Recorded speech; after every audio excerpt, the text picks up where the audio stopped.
Assalamualaikum warahmatullahi wabarakatuh.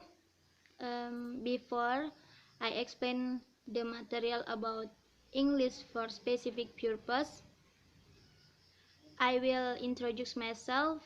My name is May Anjayani Amsi from class PBA 3 and 4.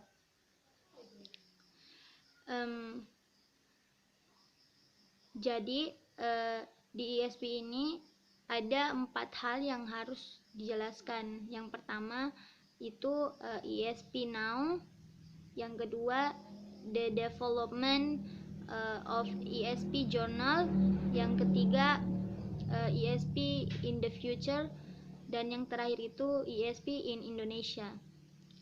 Jadi ISP now itu dia bilang kalau sekarang ISP itu dia maunya memixing berbagai tipe atau teori dan metodologi ISP. Lalu ISP itu sangat penting dalam English learning teaching. Sekarang itu banyak sekali guru walaupun dia bukan native speaker, mereka ngajar English selama dia punya ability sesuai dengan student learning style dan student learning preference. Dan ada juga material production sama text analysis itu dia dipengaruhi oleh Swarez genre dan atau genre analisis. Nah,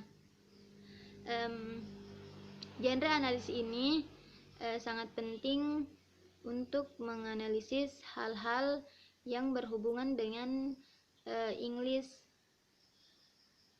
purpose dan cabang-cabang lain dari si ISP ini. Terus yang kedua ada namanya register analisis.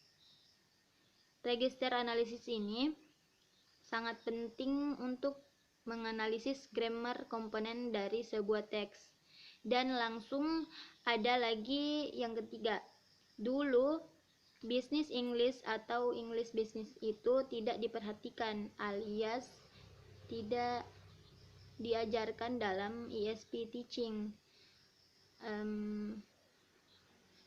Yang paling banyak dulu diajarkan adalah English for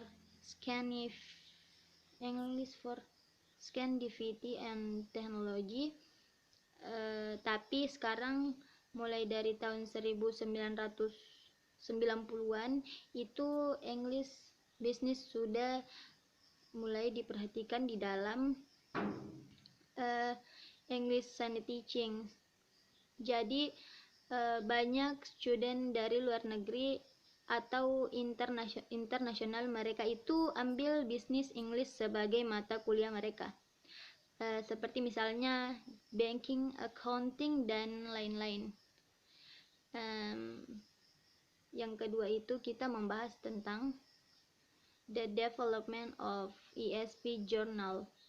Jadi di ISP journal ini ada 2 bagian. Yang pertama, kita bisa lihat jurnal berdasarkan negara asalnya. Dan yang kedua itu jurnal berdasarkan topiknya. Nah, yang berdasarkan negara asalnya dibagi lagi menjadi 3. Yang pertama, berdasarkan di mana dia itu diterbitkan, yang dimana penulisnya ini mengaku melakukan penelitian. Baik, yang ketiga langsung saja kita akan membahas tentang ISP in the future. Nah, ISP in the future ini, jadi the future ISP ini dia dipengaruhi oleh beberapa hal.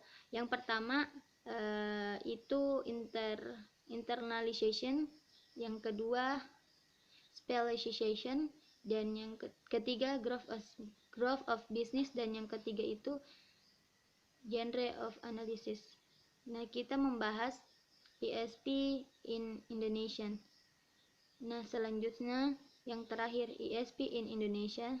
Ini kan kita tahu kalau English sudah diajarkan di Indonesia bahkan dari kita SD, tapi pada Kenyataannya, ISP Journal produksi dari ISP Journal ISP Indonesia itu tidak terlalu banyak atau tidak terlalu cukup.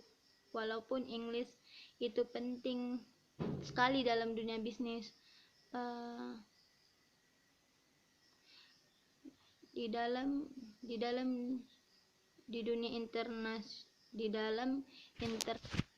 di dunia internationalization itu belum berkembang secara maksimal. Seperti yang kita tahu, kita saja yang mahasiswa masih banyak have a large ability in English. Okay, I think that's all. Wassalamualaikum warahmatullahi wabarakatuh.